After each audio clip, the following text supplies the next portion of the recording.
Oh. For me, I could still see you. Okay, I'm gonna press the broadcast now, which is gonna start to let people like do their thing and join in. So just Will they be able to hear us if we talk? Yes, they will. Unless you, so like, you know, mute yourself or just don't say anything embarrassing. Okay. Do it together. All right. Deep breaths, folks. Deep breaths. All right, we're now broadcasting.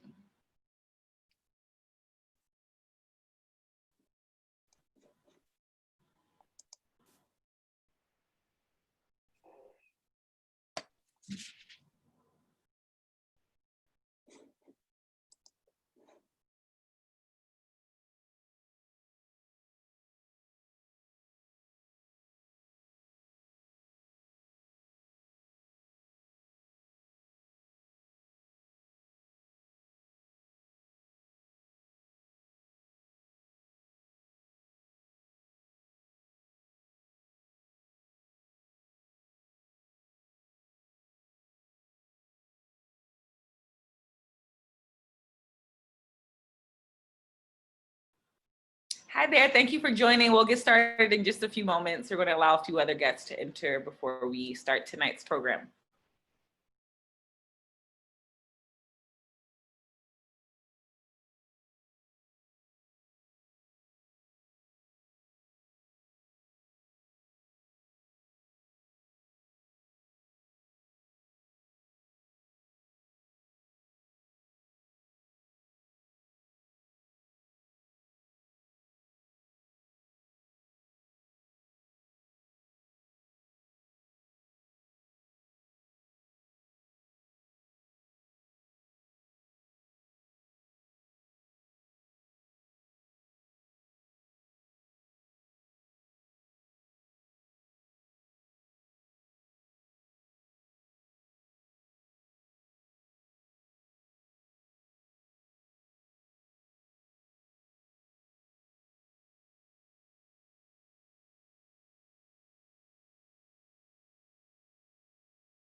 All right.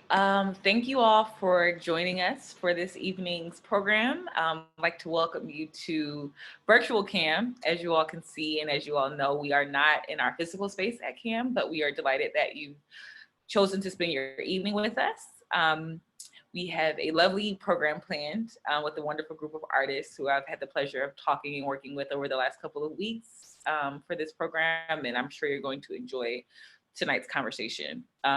This artist-to-artist talk with Carla Jay Harris, Sam Vernon, and Janna Ireland, all featured in Sanctuary, recent acquisitions to the permanent collection at CAM, examines the concept of safe space and refuge as it relates to the African-American experience.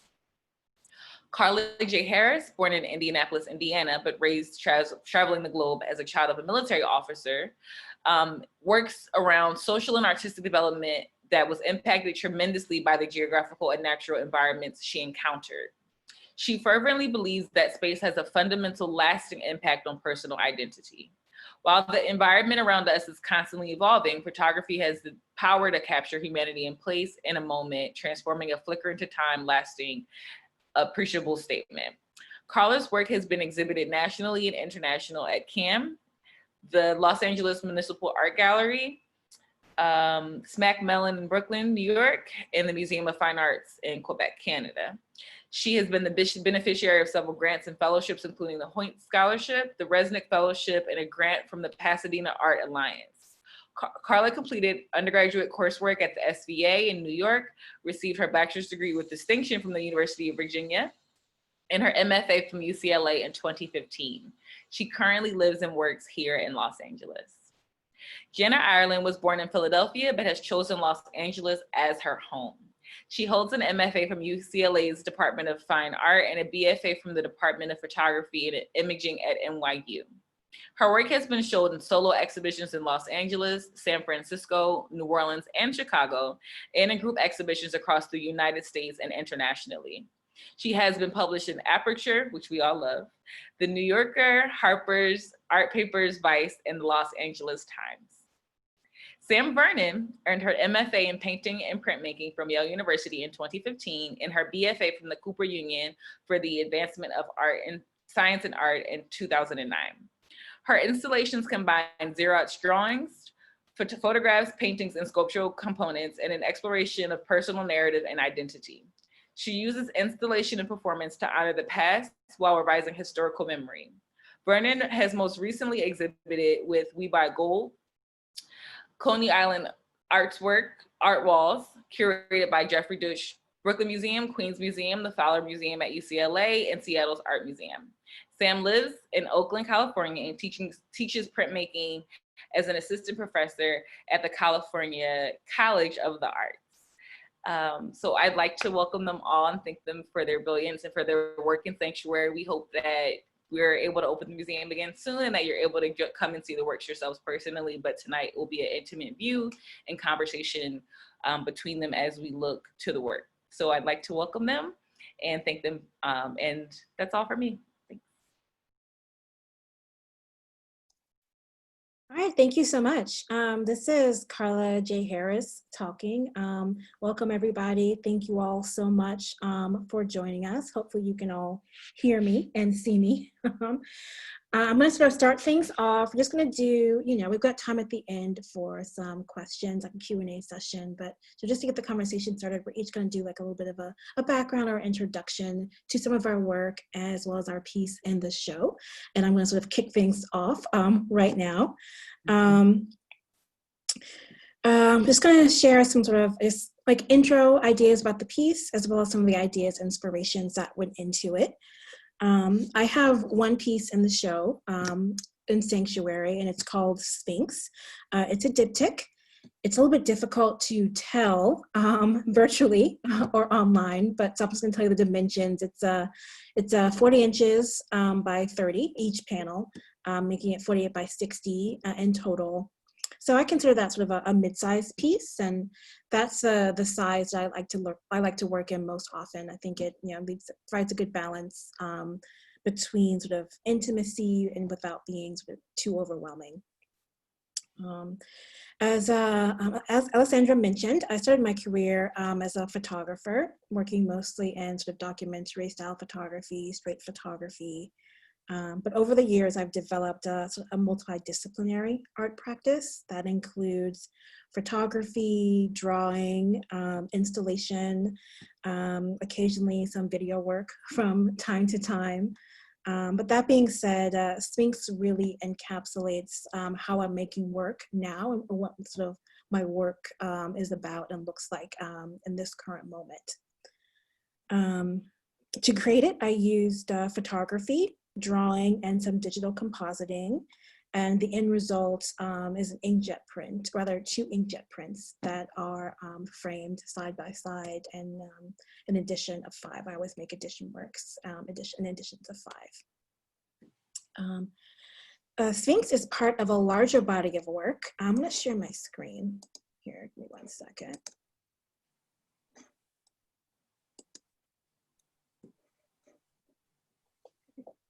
So that's the piece in the show. That's Sphinx. You can see here each panel. That's the left side, and that's the right, and they kind of are framed together into one piece. Sphinx is part of a larger series called Celestial Bodies. I've been working on it on and off for about the past 2 years or so. Each piece in the series is mid-sized, and they're kind of all stitched together by sort of a long-standing interest or exploration of mythology. Okay, just checking my notes. So here's some of the earlier pieces in the series. You can see some of the, I guess, the same colors and motifs that you can see in Sphinx.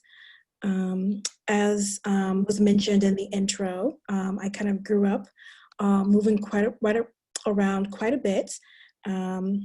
my dad was in the military, and I spent sort of a large part of my childhood out of the side of the US as a result. In the Mediterranean, in the Midwest, in the South. We kind of moved all over. And I developed this interest in mythology as a way to kind of, or as a tool to sort of understand the changing world around me, my connection to that world, and sort of as a way to kind of connect with permanence and belonging by tapping into these universal cultural narratives. And that's really what I was thinking about when I was sort of working on these pieces. I'll show you a few more. Yeah, they're each one, they're figurative works, but they kind of blend space, but they blend sort of heaven and earth, like real space, as well as sort of these fantastic created spaces that I've stitched together. Here are a few. I'm like really attracted to sort of bold colors and pattern. So you can kind of see that recurring in these images as well as you can in other bodies of my work. That's kind of a common theme for me. As the series continues, I kind of play a riff off of existing myths, but I'm not really trying to recreate them, but sort of more sort of create my own narratives to and see what it'd be like to kind of create my own sort of like style of mythological works. I really have been thinking about recently what a modern collective of myths would look like or feel like. How are we connecting to the world around us? How are we understanding each other and where we've come from? And questions like that have sort of constantly been circling in my mind as I've been sort of working on these pieces. I'll just show you a few more.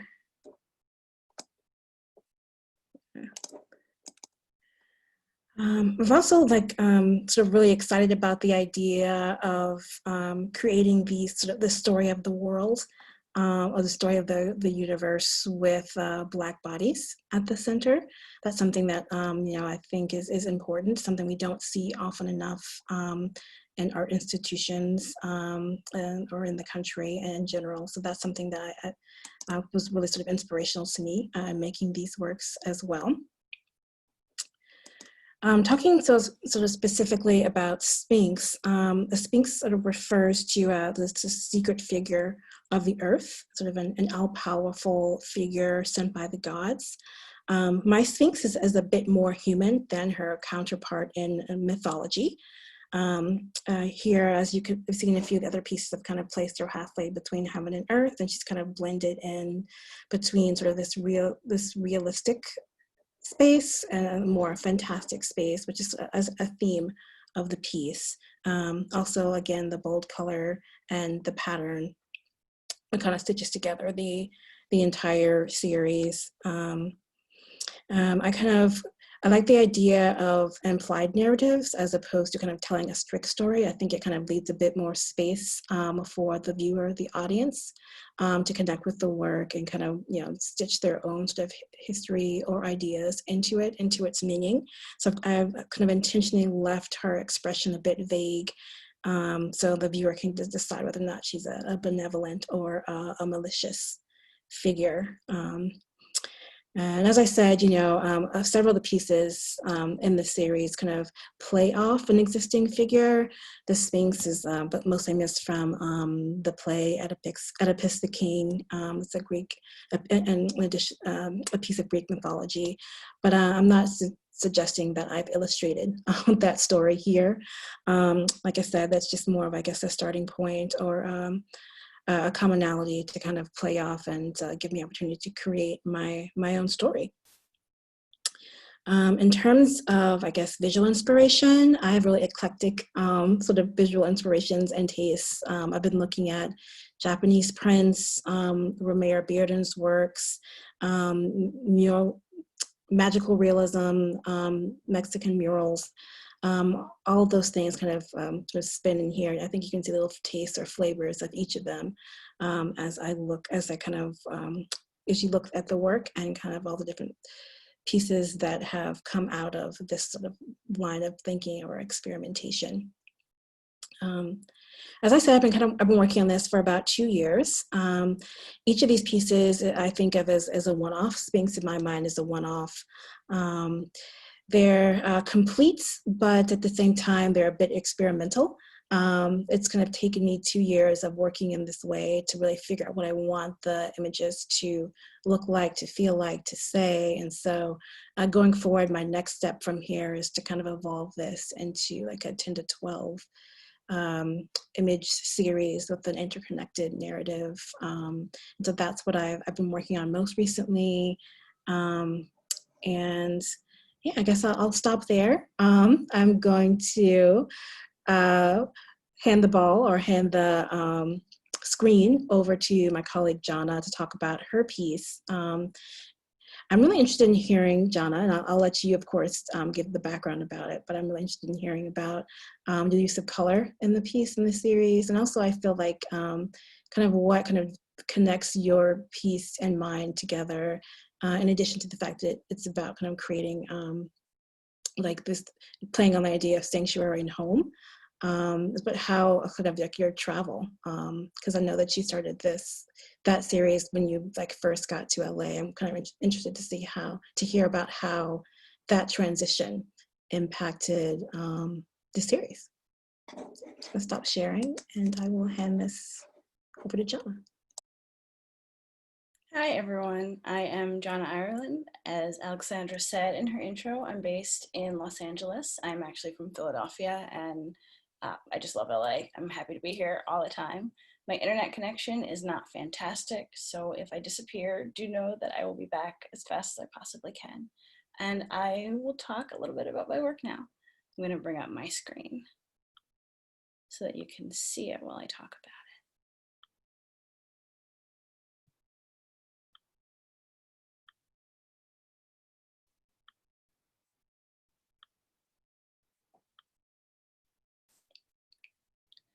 I have two pieces in Sanctuary. So the little piece in a vitrine that you see there on the left, and then the photograph next to it are both mine. The photograph is from years ago. It's from 2013. It's something that I did in one of my very last quarters at graduate school. It was part of my graduate thesis. It's called The Loveseat. And I made this piece when I was thinking a lot about the history of painting and the way gestures in painting communicate so much more than it might seem initially. So if someone is pointing in a certain direction or holding their hands or holding their body a certain way, all of that is communicating information to the people who are looking at it. So I wanted to make work that had the language of painting encoded in it. And I began visiting a lot of LA museums really regularly. So I would visit LACMA, I would visit the Norton Simon, I would visit the Hammer, and go to see the same paintings over and over again and think about how I could begin to appropriate this language for myself and what it would mean for me to begin to use that language in my own work. The second piece that I have in the show is called Wedding Cake. It comes from a project that I started in graduate school called Marriage Pictures that I never finished. I took the photographs in the frames that you see here in 2012, never finished the project and tabled it for a long time. And then when I had the opportunity to make a new little sculpture for this show, I pulled this work up again and thought about what I could do with it. So it's a ready-made sculpture, which means that it's put together with things that already existed. So they're all things that are possible to buy in a store. You could go out and make this thing right now. The little cake stand comes from Target. The cake server that's between the two frames and the frame itself come from Amazon.com. The prints that are in the frame were printed at CVS. And so much of my work is about material comfort, which by extension is about consumerism. So by making this work that's made from these really accessible consumer products, I'm trying to deepen my understanding of my interest in that in my work. I just want to talk a little bit more about the project that the Loveseat came from and that I was working on the whole time I was doing that failed project, Marriage Pictures, as well. The photograph is from a project called the Spotless Mirror, and this is the first photograph that I took in that project. It was shot at my husband's grandfather's house in the valley, in Encino, and I was trying to figure out ways to use this amazing, enormous private location in my work. And I started with this beautiful swimming pool and the amazing reflection in it. And something that I thought about a lot in this work, just to go back to Carla's question about color, is costuming and how I could use color in the work. So the color of the bathing suit, which is my bathing suit from 8th grade that I had to dig up for this picture, is designed to really stand out in the middle of all the green and sync up a little bit with the blue in the pool and the blue in the sky.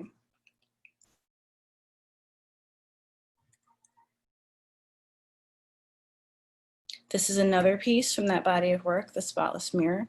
Again, I'm exploring these ideas of wealth and how I can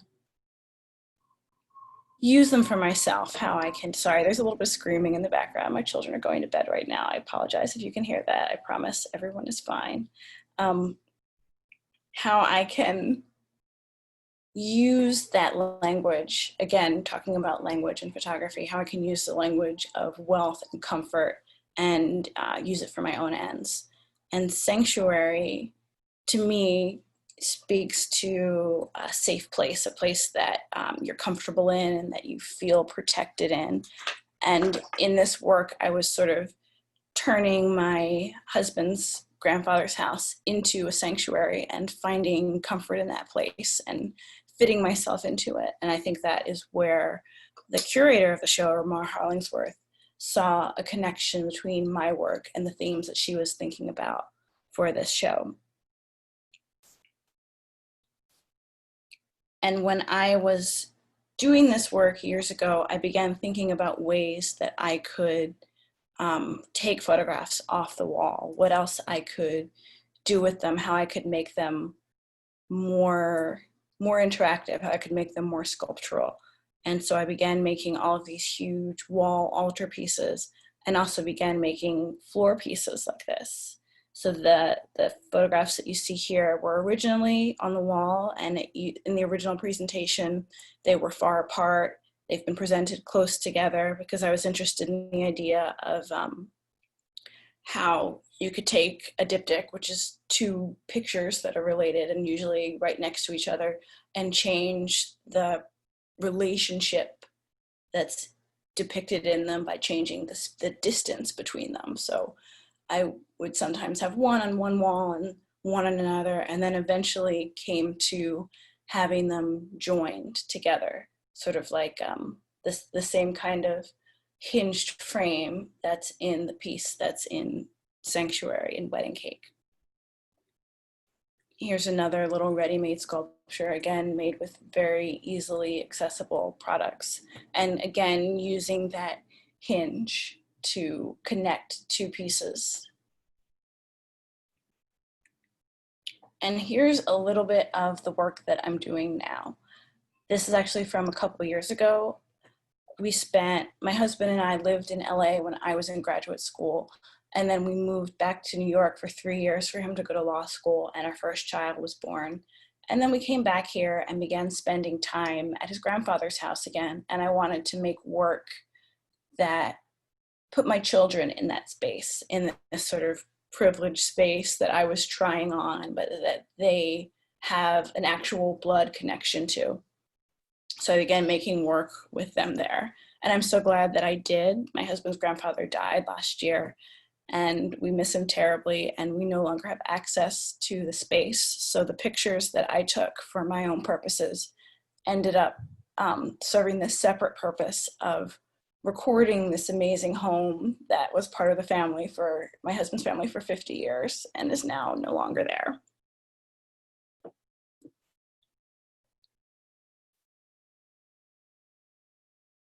All right, sorry, just a moment. I'm having, my mouse has disappeared. There we go.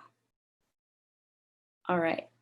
I want to turn this over to Sam Vernon, who is so wonderful and talented and whose work I was so excited to share space with, even though we haven't been able to see it yet. Her piece in the show is really wonderful, and I look forward to hearing her talk some more about it.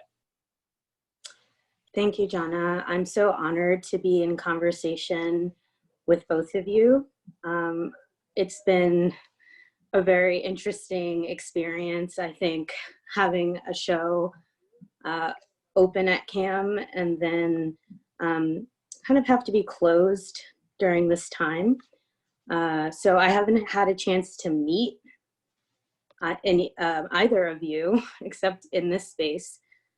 So it's really great to be a part of this conversation with you.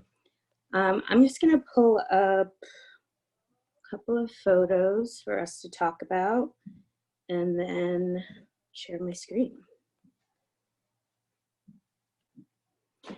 Okay, so this piece is the piece that's a part of Sanctuary that was acquired by CAM as a part of their permanent collection, which I'm honored to now be a part of. The piece is called Kali Ma. It was made at the tail end of 2018 for a show that opened on the first day of Black History Month, February 1st of 2019, at Ashara Ukundayo Gallery in Oakland, California.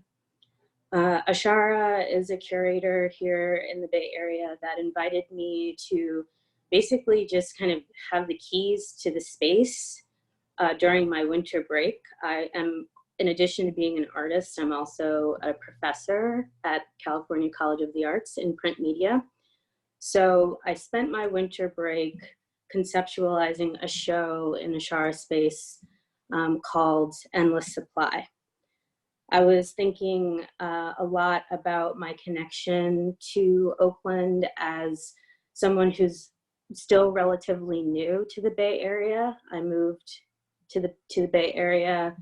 It'll be 3 years ago in July.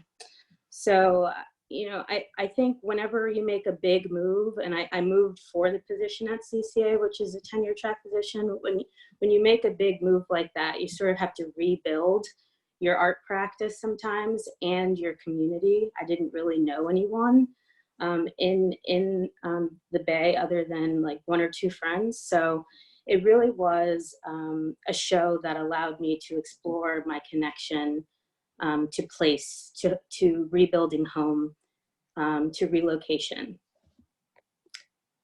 I want to just also shout out the namesake for the piece, my best friend who currently lives in Brooklyn, New York, who's also a photographer, who actually was in a show with Janna. So there's intersections here, I think. Kali Ma Nazarene. Kali Ma is an artist and a photographer and writer who inspires me so much. This piece is called Heirloom Tooth. It was made in 2012. And Kali and I always are able to talk about intimacy and our Blackness and our sisterhood. And so in naming the piece that's now on view, well, now installed at CAM, and thinking about who I wanted to really honor in the show, I definitely wanted to name the piece after Kali. When I moved to Oakland, which I should also say, right now I live in San Francisco. So since this work was made, I've relocated. But when I moved to Oakland, I landed in a really beautiful area that's kind of where North Oakland and South Berkeley border. And in walking around and trying to figure out my new neighborhood and meet members of my community, I found the San Pablo Flea Market. It's been there for a really long time. It's on San Pablo, and it's a Black-owned business that, for me, became really a magical place where I could have conversations with the owner and his family, other members of my neighborhood who were just walking or looking for something specifically. And I found that in visiting the San Pablo flea market, I was also looking for a deeper connection to start establishing roots here in California. I found some pretty interesting things at the flea market. This was one of them. I don't know who made this sculpture and why, or who painted on top of it, but I knew that I wanted to work with this piece and its many conflicting moments, this sort of beautiful iteration of what looks like maybe a Nefertiti, also with this camouflage painting on top of it, and this these holes that were found in the sculpture as well, because it was being exposed to the elements and cracked. I also found a treasure trove of Jet magazines that the owner sort of gifted me. He didn't charge me very much at all. That I knew I wanted to work with, because I found that most of them were addressed to the same person who lived not too far away from where I had moved. But of course, I didn't know who this person was, or if they still even lived in the area, because one thing I was noticing is that a lot of folks, that specifically Black folks that were homeowners that lived and worked in that area for a long time, were being displaced due to rapid and violent gentrification. So I knew that I wanted to use these jets, and also think about how for so many years, Jet Magazine gave us content related to Black cultural production, entertainers, politics, history, beauty of the week.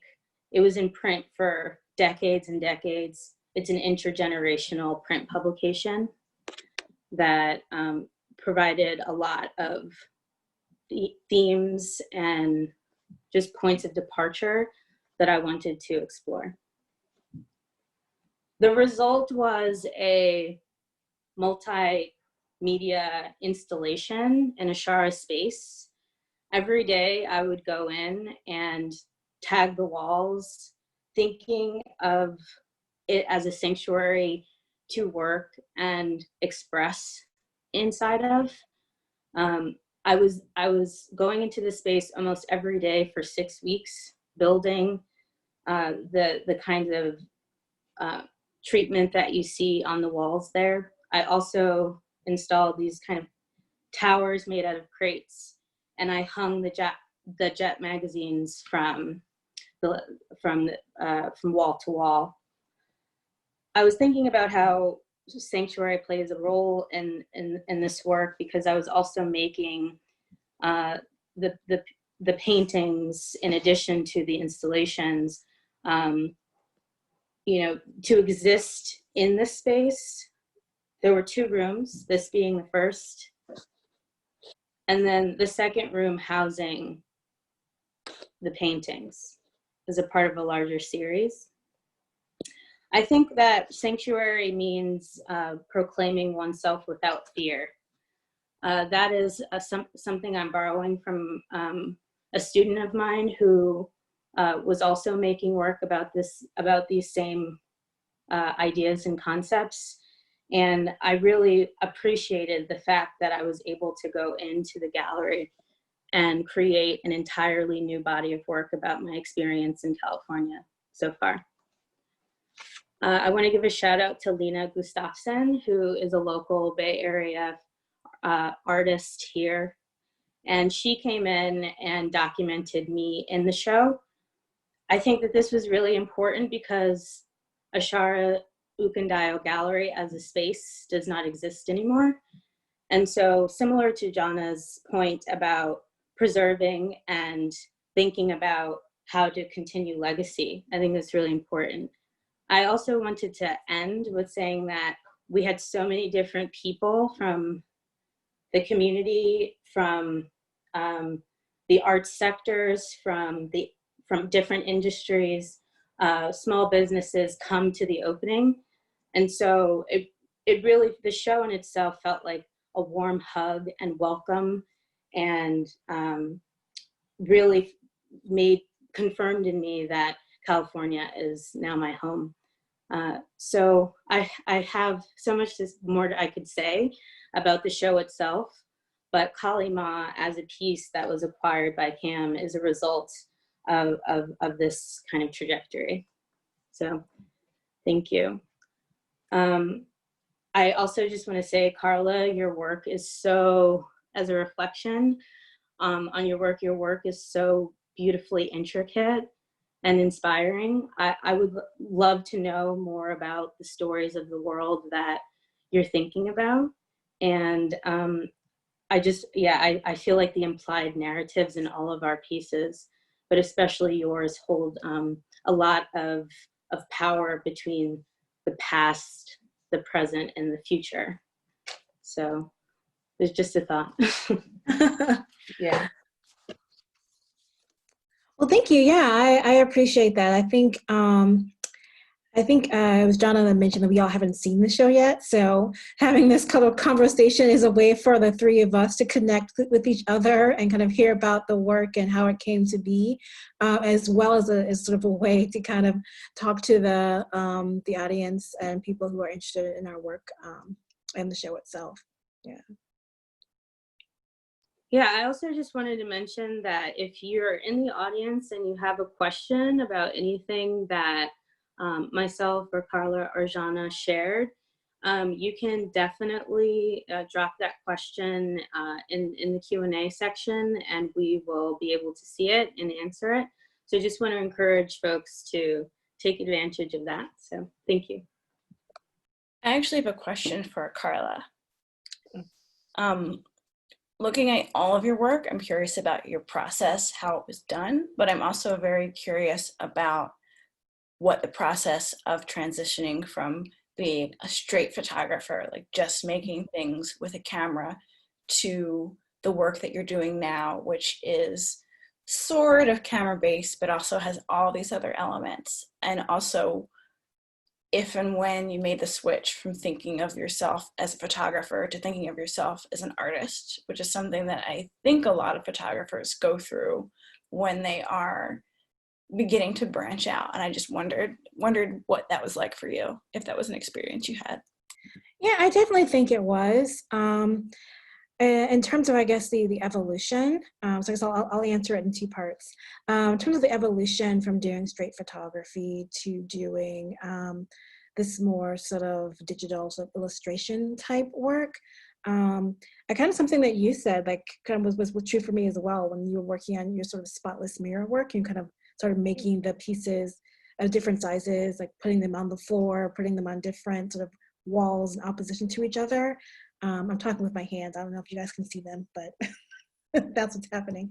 I kind of went through the same process with my own work as well. I was printing work for photographs in different sizes and trying to arrange them in different pieces, in different ways on the walls, and just kind of trying to find a new way to activate the images and to engage the audience and get them to interact with it. And that sort of really opened me up in terms of thinking about different mediums, thinking about different ways of making work, and kind of started me on this journey to kind of say, okay, move away from being sort of a strict photographer and sort of thinking about all these other different ways of making art. And that was sort of my imagination. In terms of how the piece is made, I still like have a love for the camera at heart. So every piece still starts with a photograph. Usually these days I'm shooting in studio, like I'll do the portrait of the subject or the model in studio. I shoot with film. And then I'd have it send it out to the lab to be developed. And then I have it scanned into my own computer so that I can draw on top of it, collage on top of it. Sometimes even print it out and do some painting or drawing on the actual surface. And I don't know, I kind of felt like that just kind of gives me a lot more possibility. When I was shooting with the camera, I always felt like I had this image in my mind of what I wanted the photograph to look like. And I was kind of out on the hunt, trying to like recreate that or find that image in the world.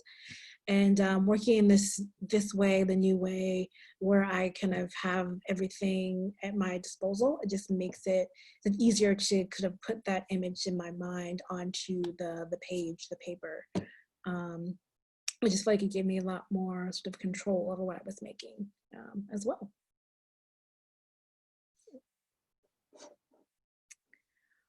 All right, we actually have a few questions in the chat, so maybe we'll read one of those off. The first question I see is, how do each of your perspectives and goals for your pieces go back to mythology?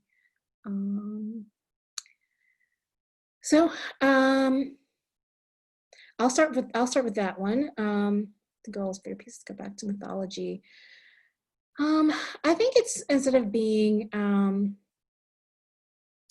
a really like one-to-one connection, it's more about the idea of mythology, about creating this story that explains the unexplainable, that explains like how the universe came into being, that explains all of creation, that explains like supernatural phenomena, or even things that may not be supernatural but just are difficult to understand or tackle.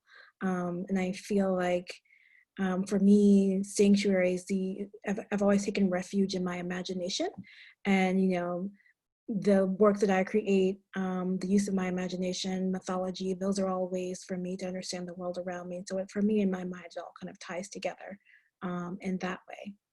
And I know Sam and John, I don't know if you all think about mythology or have any thoughts or answers to the questions, that question as well.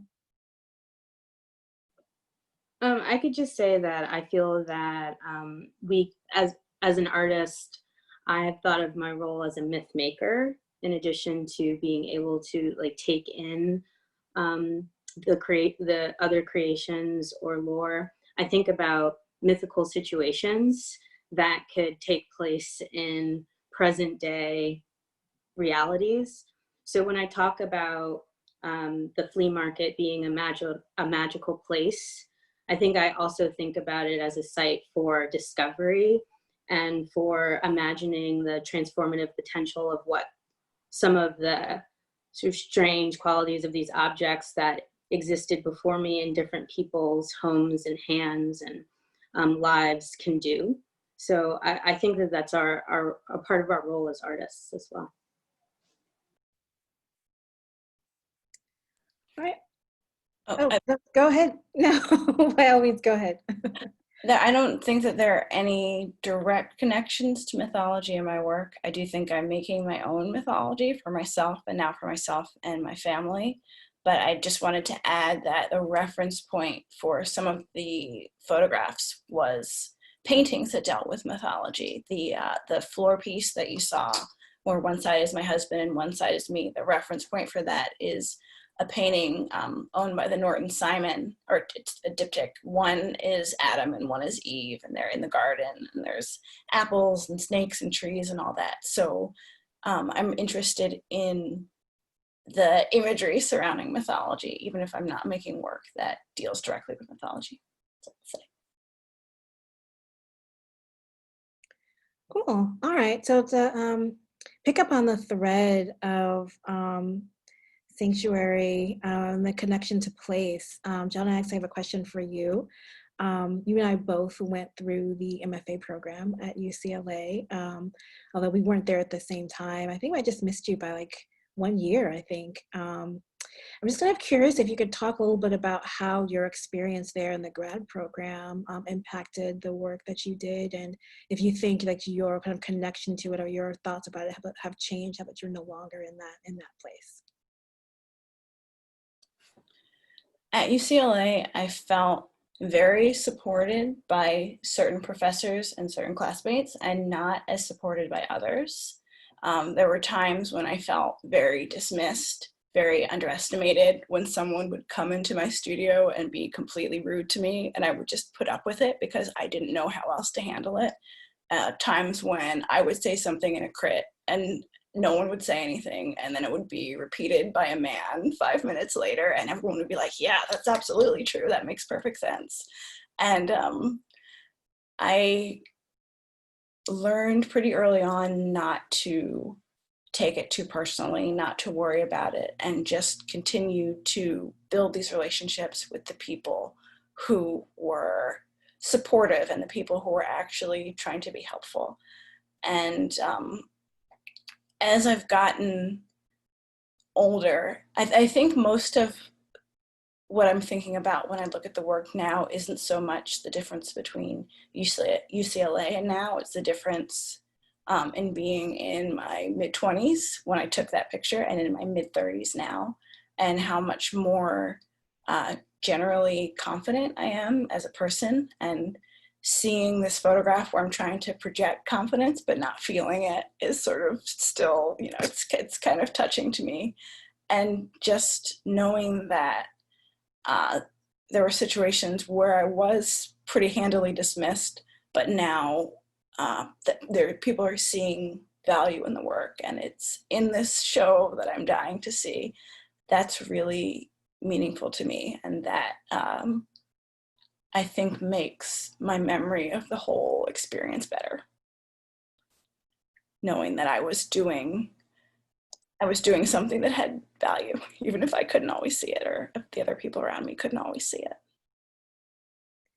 Yeah, that rings true for me also. I felt like, you know, it took me time to get to the point where I really felt confident enough in myself, my own ideas, to make personal work. And not always is everyone going to respond to it or respect that. But you know, you live and learn, and you kind of take what makes sense and what's helpful, and you kind of discard the rest. So on that note, next question. What's something else in our chat? What type of personal touches are a must-have to make your workspace or studio a sanctuary? It's from the audience. No, Sam, do you want to take that one? Sure. I mean, I always need a lot of material because I'm constantly dealing with print in my work, whether it is a photograph that I take and then print, or I'm going into the shop and working in litho or in monotype, and then taking the prints that I make, scanning them, digitizing them, working with them, printing them out. So I have lots of stuff, usually, always.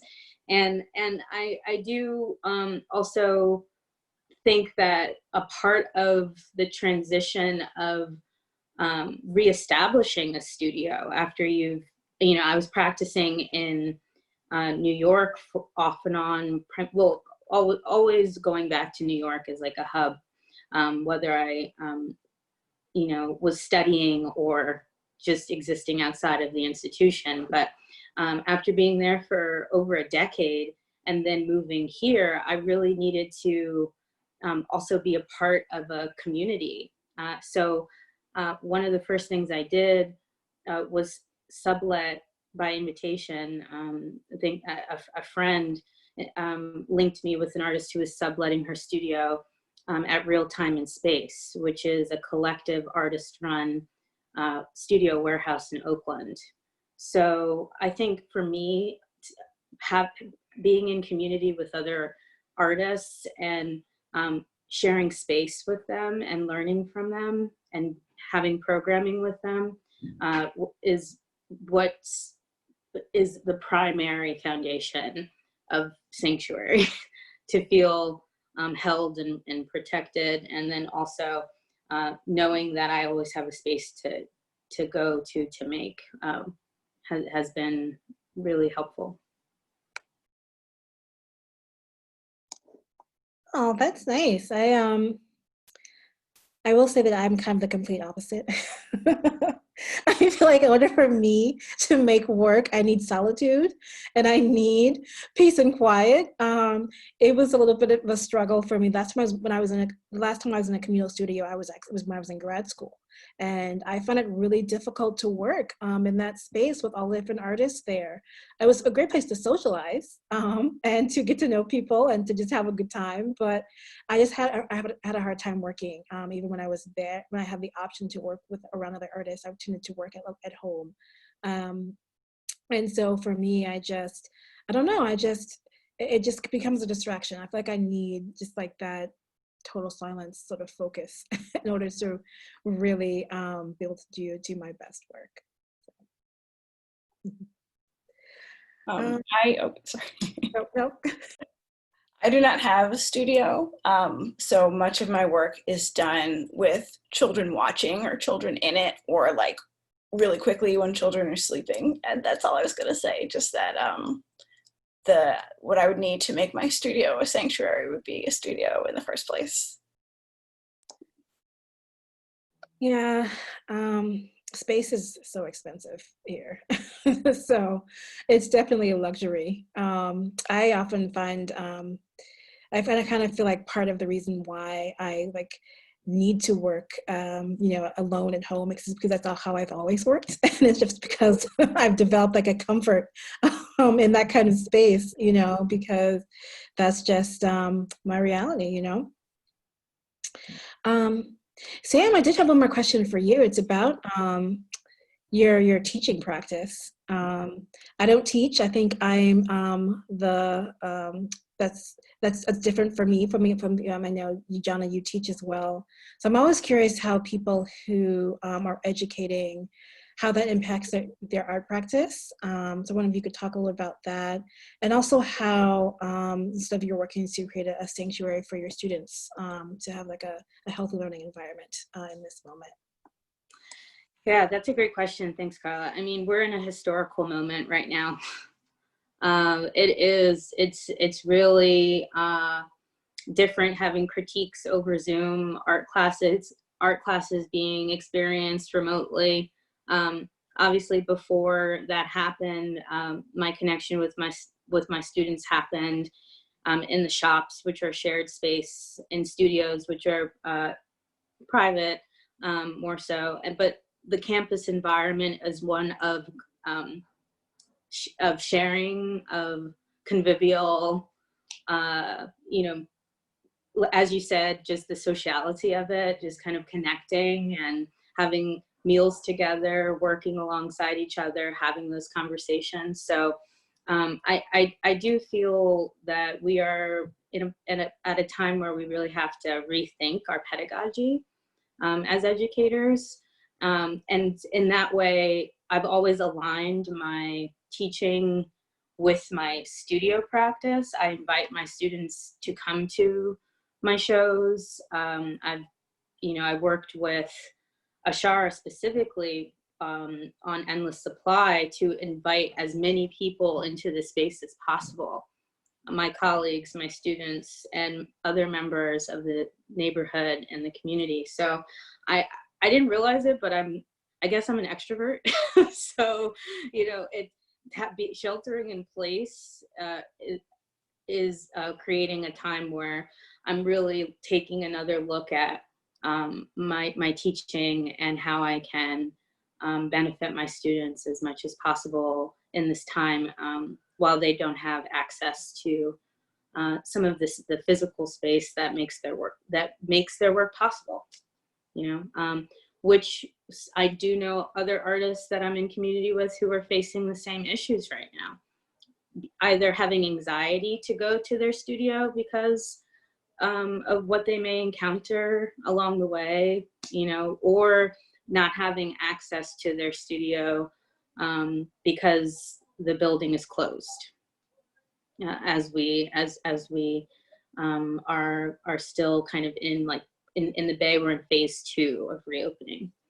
So yeah, I hope that answers your question, but I think it's sort of it's multifaceted right now, and we are exploring the limits of what we can do and trying to radically shift I'm trying to radically shift my imagination in terms of what a classroom can provide in a digital space.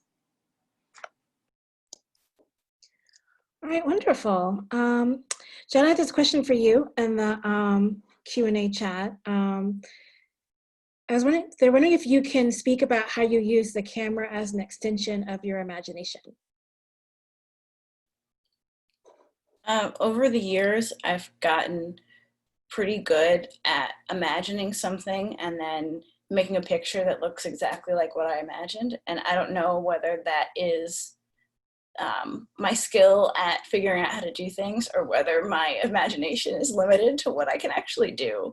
But I found that it translates pretty well these days. So I will come up with an idea, maybe I'll sketch it, maybe I'll write notes, maybe I will find some kind of costuming for it and then just go out and shoot it. And that process is usually pretty fast. I get the lights where they need to be, I get the people where they need to be, and I just kind of go for it. And then I do whatever editing needs to be done, and then it gets folded into the body of work, and I think about it for a while, and it might get removed, it might get put back in, and it's just kind of it's different for every photograph, and often one photograph will suggest another. So I'll make something which will make me interested in another idea, and that's sort of how a single picture turns into a project. Something just keeps generating ideas, and I keep trying to get to the bottom of it and figure out how far I can take all these ideas. Is that enough? Is that a thorough answer? I don't know. If that feels complete. I think it is. So yes, it is. One thing that we kind of alluded to a little bit, but we didn't really talk about how, the shelter-in-place orders have impacted our practice or the work we're making, or maybe even our art careers. I think that might be interesting because I feel like we're just, I think Sam, you mentioned this, we're kind of in like an unprecedented moment. And so I think I think it's something that it would be good to be open about and to talk about a little bit since we're here. I guess I'll start it off since I posed the idea.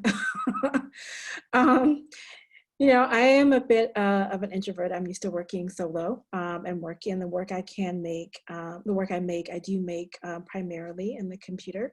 So I have like a bank of like portraits I've taken over the past year or so that I can kind of pull from and kind of use to kind of keep producing work.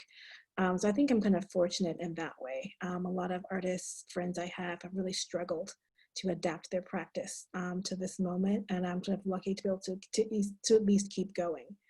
That being said, I definitely feel like the work that I'm imagining, the work I'm making has shifted significantly in tone. I feel like, things are a bit darker than perhaps they would have been, or not, maybe a bit more grim they would have been before. Making a new series of work that's a lot more about sort of the landscape with sort of dwarfing a figure than maybe it would have been a few months ago.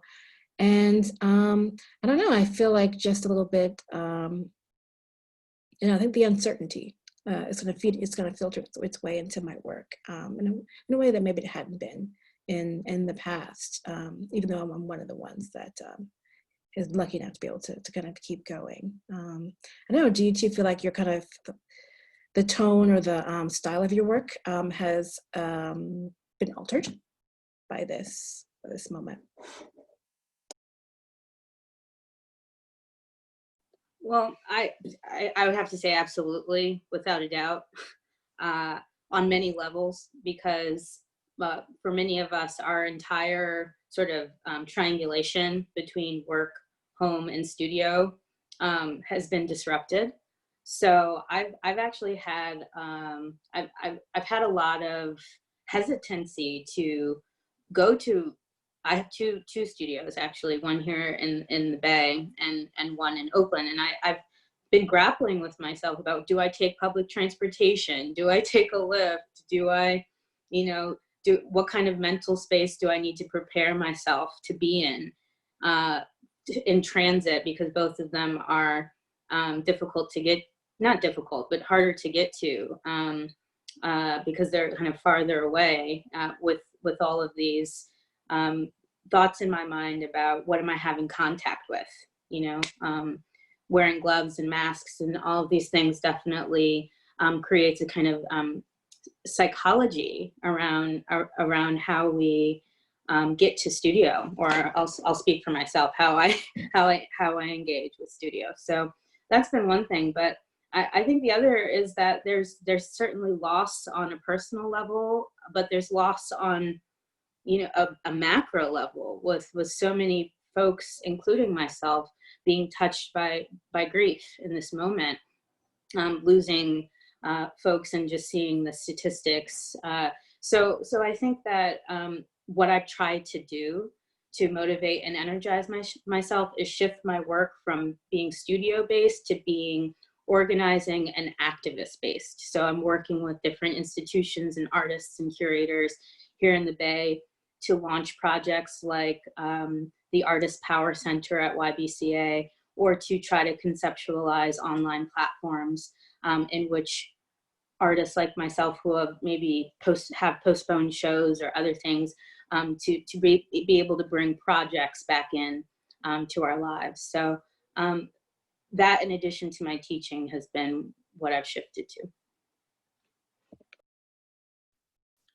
For me, the first few weeks, I couldn't really get any work done. I'm glad that you mentioned grief, Sam, because that's what I think I was feeling. I think I was really grieving the world as I thought it was supposed to be. And then I also had to throw myself into converting my classes into an online format, and also just worrying about my students, worrying about whether they're going to be able to keep up with it with all the other things they had to do, and worrying that this mess of a semester would be the thing that made them not come back to school. And I pushed through that as much as I could. And then I was invited to participate in a project called Home Alone Together, where photographers, there are 25 of us, are documenting our lives in quarantine. It's a 12-week project, and we each produce one photograph per week. And at first I was like, no, I can't, that seems like too much. But then I decided that I really needed the assignment, and that one photograph a week felt like just the right speed. And it's actually more than I was producing when I was teaching and my children were going to school and I had more time to myself. So I began making this work, and it's a lot looser than a lot of the work I've been doing before. I'm making work about my children that's not, I guess it's about their experience of this time. Well, really, it's about my perception of their experience of this time, because I can't make it about their experience. So it's making work that's not about how precious they are, but is about something that they can look at later and see a record of this time that is separate from the photos I take with my phone. I always want them to feel connected to my practice and not like it is this separate thing that I do that they're not included in. So I'm using this as an opportunity to make work that is for them and that will hopefully help them have good memories of this totally weird time. Yeah, we actually have a, well, thank you both for sharing that. We have a question in the Q&A chat that kind of piggybacks off of that. It's about sort of the future of the art world. Okay. It's kind of, the question's about whether or not we think as a result of COVID, the art world will be getting more democratic.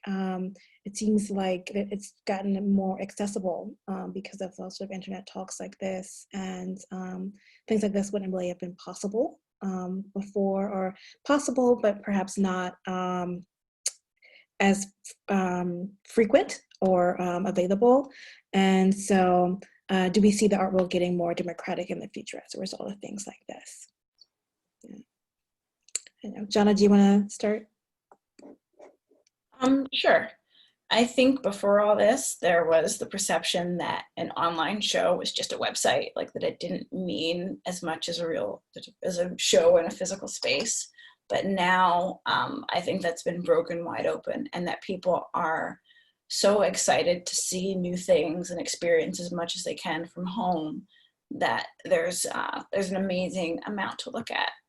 I think in some ways the art world will be more democratic. I think a lot of these platforms are going to stay open, but I think a lot of money is leaving the art world. A lot of galleries are going to close. A lot of museums are going to have less money to buy things.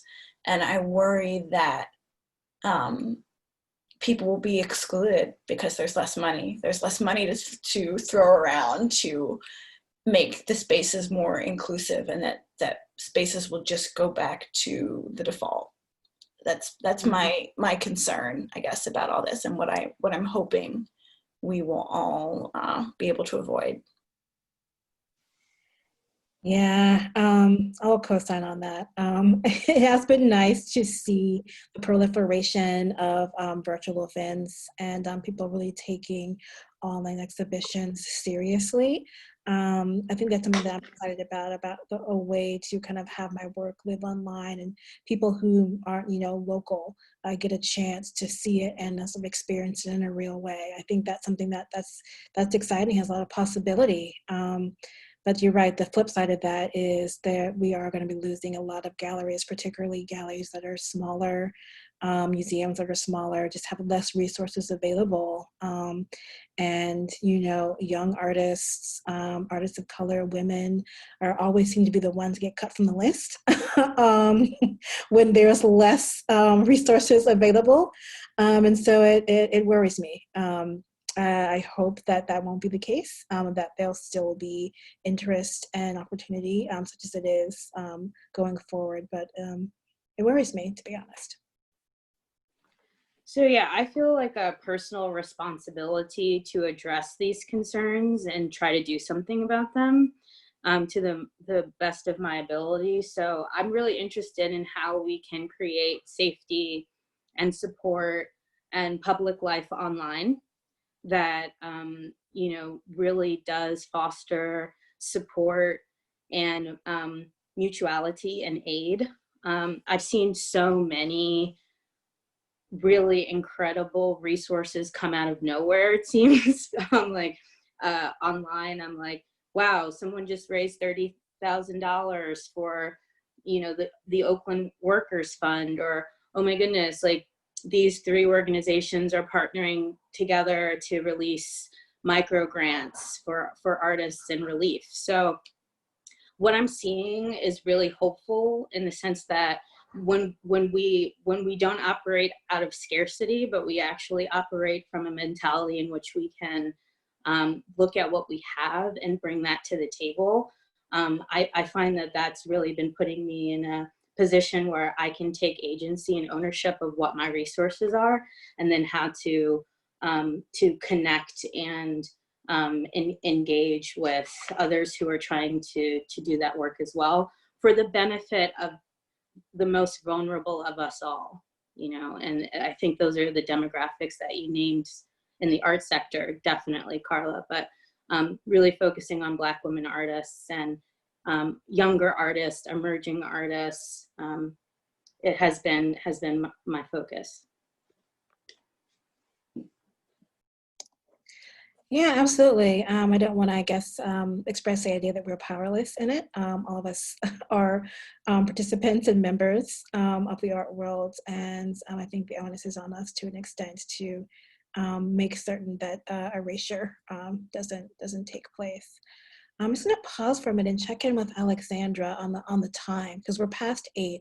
I'm not sure how long this is supposed to go, so I want to check with you to make sure I'm not keeping people longer than they're supposed to be here.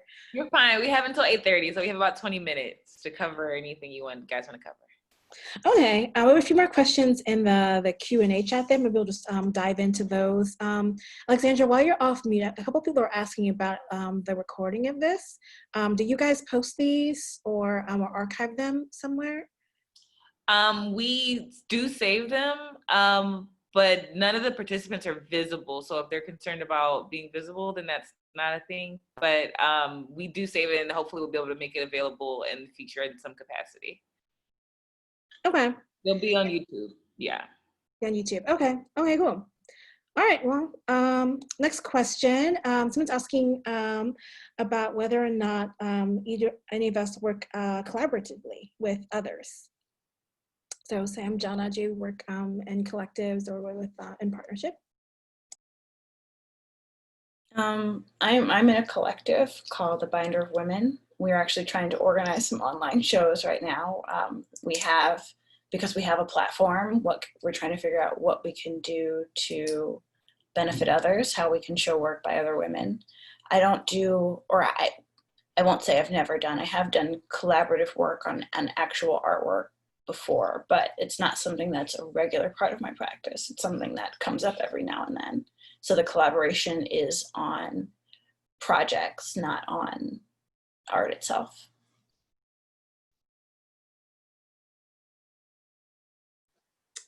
I think really we all just, I mean, folks that I've been talking to really are just taking one day at a time. So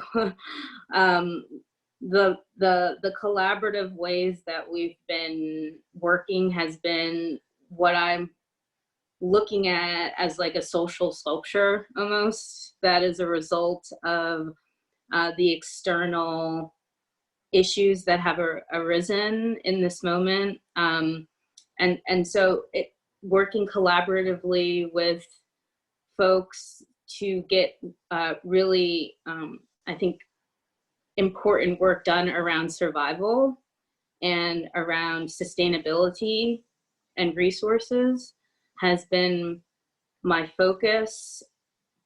Prior to this moment, I have worked collaboratively, both in sharing space and in the actual making of my work. So, you know, I mentioned my best friend, Carla. She has brought me into her photography before to model for her. And that's been an incredible experience. I've created site-specific installations with another very dear friend of mine, painter Rush Baker. We actually had a show together in LA several years ago now. So I do work that way. Unfortunately, unless you are, you know, collaborating with someone who lives in your household, you know, you're not probably going to be doing that as much right now. But I found that the next thing I want to do is create some kind of methodology around that, something similar to what Janna was talking about with your assignment-based work in photography right now would be really cool. For myself, I'm not a part of any collectives. I've done some work, like call and response type work in the past, where I would make a piece and then someone else would respond to it and sort of back and forth. And that was interesting. I also have another piece I'm working on, collaborating with a social historian. It's installation work. I think those are really more like one-offs for me. I generally tend to work solo, although I love a group show. I love being in groups with other artists and kind of seeing how different work that each individual has made kind of lives together in one room and kind of conversing about it and getting to know artists and that way, and also sort of gathering inspiration that way for whatever comes next. All right, next question. This one's for you, Sam. Could you speak a little bit more about your initial feelings being in a new place with its own set of values and perspectives and how that impacted your relationship with your former work on the East Coast? Wow, yeah. I mean, I would say I moved here from Queens. Queens and Oakland, there's no, I mean, the comparisons would be like apples and oranges. So, you know, I'm not gonna, you know, get into all that because yes, I mean, distinct histories, you know. But one thing that I was so excited about when I first moved over to Oakland was, of course, this rich history of Blackness and of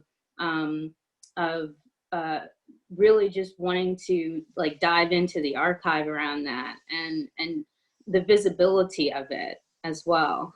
I think, you know, I lived not too far away from where the Black Panthers had their headquarters for many years, you know, so I really was interested in learning about the folks who have been here, who have lived here for a very long time, who were willing to talk about their experience and how they saw the changes firsthand. Because as a newcomer, for me, it was really important to hear those stories, to not only locate my surroundings but locate myself, you know. And I don't think there's any value in sort of cutting yourself off from what came before you. So I'm always looking for ways to really place myself in a larger conversation about how the Bay Area you know, has existed as an arts center, as a hub for creative activity, music, literature, film, and visual art of all kinds. So I feel really lucky in being able to, through my work and through my connections to CCA, meet a lot of incredible people here who have told me about themselves and about their own positionality, which has been invaluable. Yeah, I before coming out to LA, I lived in New York for years. And making that transition from the East Coast to the West Coast, that was tough. Like, you're right, it's like two completely different worlds as they were in my mind, and it kind of took a while for me to get in sync with LA life, even like the LA aesthetic, and to be able to make work here in California. But it has been, I feel like, it's been a process that forced me to grow quite a bit. And I think that the work I'm making now, I definitely would not be making or would not be able to make if I had stayed where I was. So it's been a difficult but a very fruitful process. So we're getting a little bit close to the end. Maybe we could kind of each do like a little wrap up, any kind of last thoughts or last questions or anything from you two.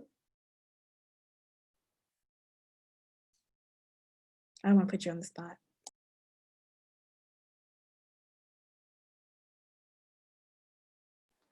Well, I just want to say that it's not often that we can really, you know, kind of come together in group shows and talk like this and really get like all of the backstory about the sort of origin of the work. I've been in many group shows where I have not had this opportunity to get to know you all and your like what you've been working on for the past couple of years is so inspiring. So I just feel really honored to be in the show with you. And I'm constantly thinking about, you know, the idea of futurity and how we'll be able to look back on this moment and know that, you know, Cam, we were part of a show that Cam put together around home and sanctuary as we were all sheltering in place in our homes.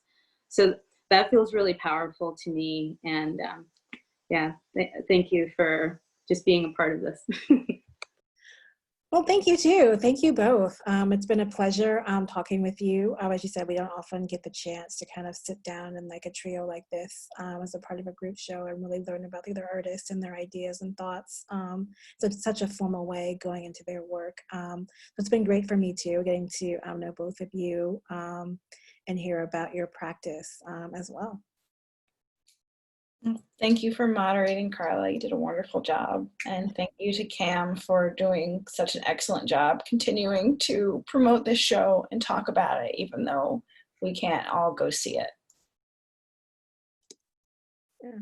Well, we'd like to thank you all for joining us and for such a delightful and lovely evening of conversation surrounding your personal practice and the show and contemporary commentary. And so we really look forward to having you all back in the space when we can have you back in the space. But in the meantime, this has been a lovely gathering around it. So we thank you all for joining us, and we'll make this available as soon as possible. And we look forward to seeing you soon, hopefully soon. Stay safe, stay healthy, and you all have a fantastic evening. Thank you. You too. Thanks. Bye-bye. Bye.